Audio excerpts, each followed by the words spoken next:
Olw'okubirirwa sabbiiti eno, omubaka omulondo wa Ivu East mu Arua amanyiddwa nga Geoffrey Fetta bwe yali agenda okulayira. Omu ku bantu abasatu abaamuwerekerako ye musajja ono eyakyamula abaamulaba olw'ennyambala ye ssaako n'entambula.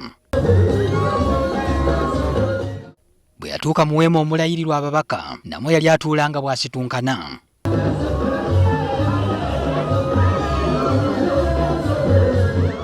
Na buli eyamwolekezanga kamera nga naye amwebongerako. My constituency is Ivu East. Okuva olwo omusajja ono afuuse wattutumu ku mikutu emigattabantu era alabikira mu butambi ng'akyanga amazina agakyamula abalabi.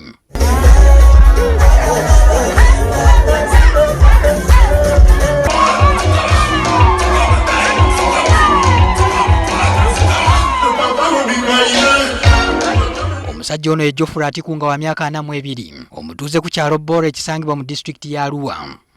Ono yakazibwako lya Papa Wemba. Mu kwogerako naye olwaleero atulaze nti okutambula ng'agooma yafuuka ntambula ye, saako ennyambala y'okwenaanika emisipi gy'asibira kumpi mu mwoyo.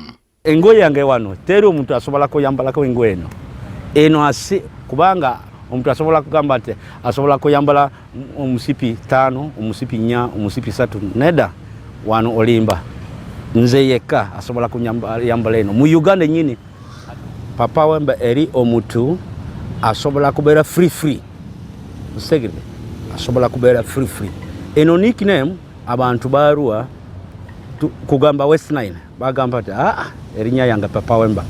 Mu nteekateeka ye alina okwambala emisipi nga gikwatagana n'olunaku lwa wiiki, ku lwokubiri nga giba 2, olwokusatu 3 n'ennaku endala bw'atyo, wadde nga leero tumusanze n'ebiri. Ngenda kuyambala 4. Except even I wanted to come with it, but I gave to my man who was still ironing. Ekyambalo kyagamba kigula buwanana nga n'omutunzi amusanga ku nsalo ya Uganda ne Congo. It is not easy. It takes me like 400,000 to make this one because this material is not easy. My size here, it needs 6 meters, 5 meters, this one here. Because here alone, this one, about 30 centimeters. One. Papa Wemba ekimwambaza bw'ati agamba anyumirwa nnyo okubeera simaati, n'ekirala yagala nnyo okutondawo enfaanana nga ye yekka. Njagala kuyamba bwezityo abantu balala, that one now. Njagala abantu, let them also see that at least smartness can take me forward. I need to be unique.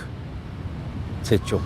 Amazina ageewulira era tasuubira nti eriyo munnayuganda amuwunyamu nga ne bye tulaba ku butambi agamba biwero buwero.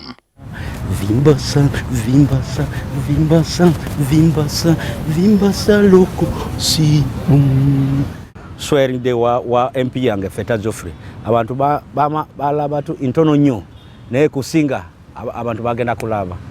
Nze ndi musajja wa dancing. Ino system yange.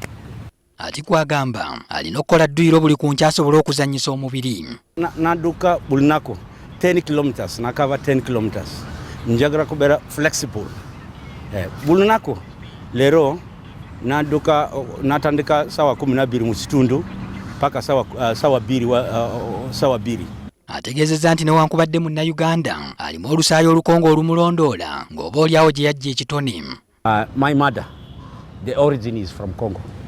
It means those are uncles. Amazina yasooka gakozesa kufunamu mmere ya leero n'okugeeyambisa okukunga abantu ku mikolo egy'okukuŋŋaanya ensimbi naddala mu masinzizo. Kyokka we twogerera yafuna manager era amazina atandise okugafuniramu ddala ensimbi ng'apangisibwa. Opangisa nze kugenda kukola mu church business. Mwade milioni 1 namugamba webale nnyo. Mwade milioni 2 namugamba webale nnyo. Bwezityo.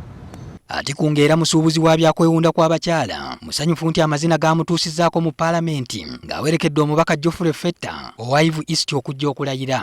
Yingira bwezityo amabaga yange namulaba Honorable Kadaga yazze na convoy namugamba webale nnyo Katonda webale nnyo. Kulaba Kadaga bwezityo namugamba webale nnyo. Coordinators unanimously selected him to come and represent them. Mufumbo w'abaana 5 era agamba ekitone ky'ab'omu maka ge bakyenyumirizaamu ng'akirabira ku ngeri gye gubasazaamu mu kabu n'omukyala. Abaana be ng'omukulu ali mu siniya yakubiri agamba bamutegeera bulungi ate tebatya kusekererwa gye basomera. They are very, very happy of my lifestyle because what I normally tell them is God has the chance of giving money to anybody. If you are well in sports, go. After classes, attend sports. Athletics, you run. I told them, you see people like Nzikuru Dokas. Alina entebe y'ebyobufuzi gy'atunuulidde mu maaso, kyokka agamba olw'okkulira mu maka amaavu teyasobola kumalako siniya ey'omukaaga. Nze ina plani yange. Naye sisobola kuyogera wano kati. I've inquired from my manager. I'm going back to school. Nkuwaabidde nga bw'atakuviirako awo, naffe Papa Wemba atutendeseeyo ebisoko nga biibyo ku mazina ga Kyeza. Patrick Ssenyondo, NTV Akawungeezi. You'll make like this? Yes. Calm. That is it. Be flexible.